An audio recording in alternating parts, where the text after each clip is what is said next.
भारत का वन्यजीव संरक्षण अधिनियम 1972। जी। सबसे पहली बात जो पता चलती है वो ये कि ये कानून जम्मू कश्मीर को छोड़कर पूरे भारत में लागू है। हाँ, धारा 1 यही कहती है। और नाम से ही जाहिर है इसका मुख्य मकसद है वन्य जीवों का संरक्षण, है ना? एकदम, भारत के वन्य जीवों को बचाना ये इसका कोर है। और देखिए, किसी भी कानून को समझने के लिए ना उसकी परिभाषाएं मतलब डेफिनेशंस वो बहुत जरूरी होती हैं। हाँ, वो तो है, बुनियाद वही होती है। जी। तो धारा 2 में कई शब्द परिभाषित किए गए हैं। ये तय करते हैं कि कानून का दायरा क्या है, वो किस बारे में बात कर रहा है। सही कहा। जैसे मैंने देखा पशु की परिभाषा एनिमल, हाँ, वो तो बहुत ही मतलब सिर्फ बड़े जानवर नहीं है उसमें। नहीं, काफी व्यापक है। इसमें मैमल्स हैं, पक्षी हैं, रेप्टाइल्स, एम्फीबियंस, मछलियां, अच्छा। और तो और इनवर्टिब्रेट्स यानी बिना रीढ़ वाले जीव भी। अरे वाह, और सिर्फ वही नहीं, उनके बच्चे और अंडे तक इसमें शामिल हैं। ये तो वाकई बहुत ही विस्तृत है। हाँ। मतलब लगभग हर तरह का जीव आ गया इसमें। हाँ, और ये जरूरी भी है ताकि कानूनी सुरक्षा का दायरा बड़ा हो। फिर देखिए, पशु वस्तु एनिमल आर्टिकल। हाँ, ये क्या है? इसका मतलब है किसी बंदी या जंगली जानवर से बनी कोई भी चीज। बस इसमें वो जानवर नहीं आते जिन्हें वर्मिन या हानिकारक घोषित किया गया हो, अच्छा। और इसमें उस जानवर का कोई हिस्सा इस्तेमाल हुआ हो। खास तौर पर इसमें भारत में इंपोर्ट किया गया हाथी दांत या उससे बनी चीजें भी शामिल हैं। ओहो, तो मतलब सिर्फ जानवर नहीं, उनसे बनी चीजों के व्यापार पर भी नजर है। बिल्कुल, अवैध व्यापार रोकने के लिए ये बहुत अहम है। हाथी दांत वाला पॉइंट तो खास तौर पर। हाँ, वो तो है ही। अच्छा, फिर बंदी पशु का भी जिक्र है, कैप्टिव एनिमल्स। जी हाँ, कानून की अनुसूची 1, 2, 3 या 4 में दिया गया कोई भी जानवर जिसे पकड़ा गया हो या बंदी बना के रखा हो या कैद में ही पैदा हुआ हो। ठीक है, जैसे चिड़ियाघर या सर्कस वाले जानवर। हाँ बिल्कुल, और सर्कस की भी परिभाषा है। कोई भी जगह, चाहे वो फिक्स्ड हो या चलती फिरती, जहां जानवरों को प्रदर्शन के लिए रखते हैं या इस्तेमाल करते हैं। तो ये तो हुई परिभाषाएं जो कानून का आधार हैं। अब इसे लागू कौन करवाता है, मतलब अधिकारी कौन होते हैं? हाँ, तो इसके लिए एक पूरा सिस्टम है।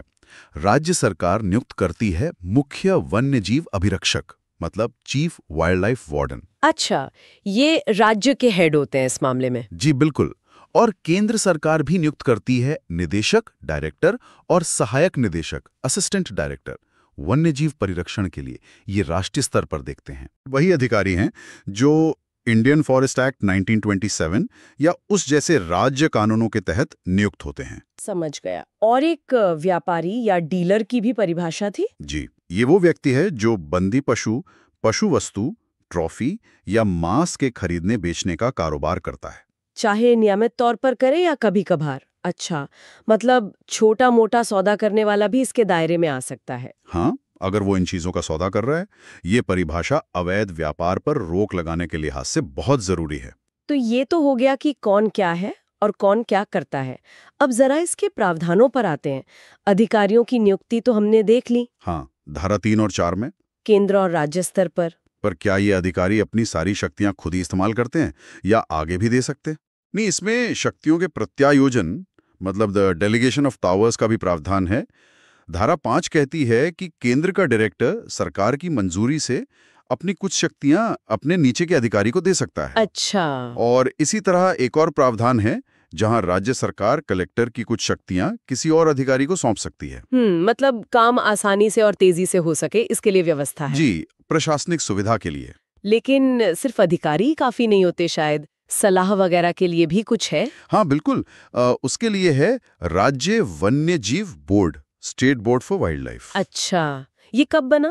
कानून में 2002 के संशोधन के बाद कहा गया कि संशोधन लागू होने के 6 महीने के अंदर हर राज्य को ये बोर्ड बनाना होगा। और इसका काम क्या है, मतलब ये करता क्या है बोर्ड? ये मुख्य रूप से सलाहकार भूमिका निभाता है। राज्य सरकार को सलाह देता है कि कौन से इलाके, संरक्षित क्षेत्र, प्रोटेक्टेड एरियाज बनाए जाएं, उनका प्रबंधन कैसे हो, जैसे सैंक्चुरी या नेशनल पार्क। हाँ बिल्कुल, और वन्य जीवों और खास पौधों को बचाने के लिए क्या नीतियां हो, इन सब पर सलाह देना इसका काम है। और इनकी मीटिंग्स वगैरह भी होती होंगी? हाँ, कानून कहता है कि साल में कम से कम 2 बार बैठक होनी जरूरी है। ठीक है, तो ये तो हुई प्रबंधन और सलाह की बात। लेकिन जो सबसे बड़ा खतरा है वन्य जीवों को, वो तो शिकार से है, पोचिंग। हाँ, और ये कानून का एक बहुत ही केंद्रीय बिंदु है, शिकार पर रोक। क्या कहता है कानून इस बारे में? देखिए, कानून में जानवरों की अलग अलग अनुसूचियां हैं, शेड्यूल्स हैं। उनकी जरूरत के हिसाब से सुरक्षा के स्तर तय किए गए हैं। और धारा 9 बिल्कुल साफ कहती है कि अनुसूची 1, 2, 3 और 4 में जो भी वन्य प्राणी दिए गए हैं उनका शिकार कोई नहीं करेगा। कोई नहीं मतलब कोई नहीं, पूरी तरह बैन। हाँ, सामान्य नियम यही है, पूर्ण प्रतिबंध। बस धारा 11 और 12 के तहत कुछ खास परिस्थितियां हैं, जैसे आत्मरक्षा या वैज्ञानिक प्रबंधन, जिनमें मुख्य वन्यजीव अभिरक्षक अनुमति दे सकता है। अच्छा, मतलब वो अपवाद है, नियम नहीं। बिल्कुल, और वो भी बहुत सीमित और कड़ी शर्तों के साथ। मूल बात यही है, इन जानवरों का शिकार नहीं करना है। ठीक है। शिकार के अलावा उनके घर मतलब हैबिटेट जैसे अभयारण्य, उनके बारे में भी तो कुछ नियम होंगे ना? हाँ हाँ बिल्कुल। संरक्षित क्षेत्रों जैसे वन्यजीव अभयारण्य, वाइल्ड लाइफ सैंक्चुरीज के प्रबंधन के लिए भी कड़े नियम हैं। जैसे? क्या कोई भी जा सकता है अभयारण्य में? नहीं, धारा 27 कहती है कि प्रवेश प्रतिबंधित है, सिर्फ कुछ ही लोगों को अनुमति है। कौन लोग हैं वो? जैसे जो सरकारी कर्मचारी ड्यूटी पर हैं, या जिन्हें चीफ वाइल्ड लाइफ वार्डन ने अधिकृत किया हो, या कोई व्यक्ति जिसकी वहां जमीन या घर हो। अच्छा, जो वही रहते हैं। हाँ, या फिर जो पब्लिक रास्ते से गुजर रहे हों और उनके आश्रित, बस। और अगर कोई और जाना चाहे, जैसे कोई रिसर्चर या फोटोग्राफर, तो उसके लिए धारा 28 के तहत विशेष अनुमति लेनी होगी चीफ वाइल्ड लाइफ वार्डन से। अच्छा, और ये अनुमति कुछ खास कामों के लिए ही मिल सकती है, जैसे वन्यजीवों का अध्ययन, फोटोग्राफी, वैज्ञानिक रिसर्च, टूरिज्म, या फिर वहां रहने वालों से कोई कानूनी व्यापार। और इसके लिए शायद फीस भी लगती होगी। हाँ, फीस भी लागू हो सकती है, और अनुमति के साथ शर्तें भी जुड़ी होती हैं।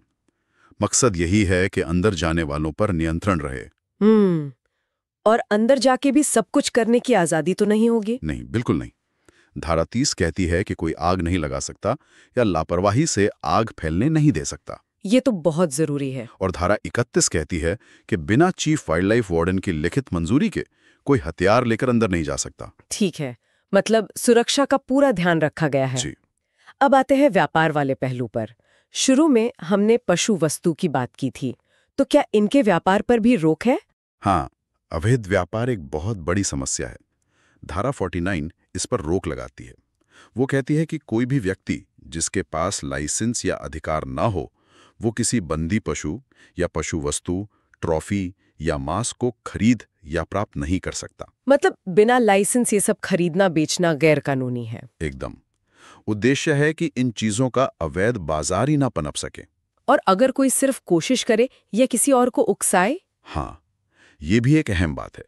धारा 52 कहती है कि अगर कोई इन नियमों को तोड़ने की कोशिश करता है या किसी को उकसाता है, जिसे दुष्प्रेरण या अबेटमेंट कहते हैं, हाँ, तो उसे भी उल्लंघन ही माना जाएगा, और वो उतना ही दंडनीय होगा जितना कि अपराध करना। अरे, मतलब कोशिश करना या उकसाना भी उतना ही गंभीर है। जी हाँ, ये कानून को और मजबूत बनाता है। ये तो काफी सख्त है। लेकिन साथ ही कानून का दुरुपयोग ना हो, इसका भी ध्यान रखा गया है। वो कैसे? धारा 53 कहती है कि अगर कोई अधिकारी अपनी शक्ति का गलत इस्तेमाल करता है, मतलब जानबूझकर किसी को परेशान करने के लिए बेवजह तलाशी लेता है या कुछ जब्त करता है, तो अगर ये साबित हो जाए तो उस अधिकारी को भी सजा हो सकती है, 6 महीने तक की कैद या जुर्माना या दोनों। अच्छा, मतलब अधिकारियों पर भी एक तरह का अंकुश है। जी, जवाबदेही तय की गई है। एक और बात थी, क्या ये कानून सब पर एक जैसा लागू होता है या कुछ छूट भी हैं, जैसे कुछ आदिवासी समुदायों के लिए? हाँ, ये एक जरूरी पहलू है। धारा 65 में इसका जिक्र है। वो कहती है कि ये कानून अंडमान और निकोबार द्वीप समूह की कुछ जनजातियों को मिले शिकार के पारंपरिक अधिकारों को प्रभावित नहीं करेगा, जैसा कि एक पुरानी अधिसूचना में बताया गया है। अच्छा, तो मतलब कानून बनाते समय इस बात का ध्यान रखा गया था? जी, ये दिखाता है कि मौजूदा अधिकारों और स्थानीय संदर्भों को भी ध्यान में रखने की कोशिश हुई है। तो कुल मिलाकर ये कानून तो काफी फैलावा लगता है, बहुत सारी चीजें इसमें। हाँ, बेशक। संक्षेप में कहें तो ये वन्यजीव संरक्षण अधिनियम सिर्फ जानवरों को बचाने के बारे में नहीं है, ये एक पूरा ढांचा है। इसमें जानवरों की सुरक्षा है, उनके घरों, हैबिटेट जैसे अभयारण्य, राष्ट्रीय उद्यान का संरक्षण है, अवैध शिकार और व्यापार पर रोक है, और इसे लागू करने के लिए अधिकारी, बोर्ड, नियम, सजा, सब कुछ। बिल्कुल। अधिकारियों की नियुक्ति, उनकी शक्तियां, राज्य बोर्ड की भूमिका, प्रवेश के नियम, व्यापार पर नियंत्रण, उल्लंघन के लिए दंड, ये सब इसका हिस्सा हैं। तो आज की इस चर्चा से ये तो साफ है कि भारत में वन्य जीवों को बचाने के लिए ये कानूनी ढांचा कितना विस्तृत और सोचा समझा है। मतलब परिभाषाओं से लेकर सजा तक हर पहलू को कवर करने की कोशिश है। हाँ, और जैसा मैंने कहा, ये स्थिर नहीं है। इसमें समय समय पर संशोधन भी हुए हैं ताकि ये मौजूदा चुनौतियों का सामना कर सके। ये वाकई वन्य जीवों और हमारे पर्यावरण की सुरक्षा के लिए एक बहुत महत्वपूर्ण उपकरण है। बिल्कुल। इनफैक्ट प्रावधानों को जानने के बाद एक सवाल जहन में आता है, कानून तो बन गया, काफी मजबूत भी लगता है, लेकिन जमीनी स्तर पर इसका अमल कितना असरदार है? ये एक बड़ा सवाल है। और भविष्य को देखें तो जैसे जैसे विकास बढ़ रहा है, आबादी बढ़ रही है, पर्यावरण बदल रहा है, तो इस वन्यजीव संरक्षण और इंसानी जरूरतों के बीच संतुलन कैसे बनाया जाए, ये शायद एक लगातार सोचने वाली बात है। हाँ, ये संतुलन साधना ही सबसे बड़ी चुनौती है और इसी पर लगातार काम करने की जरूरत है।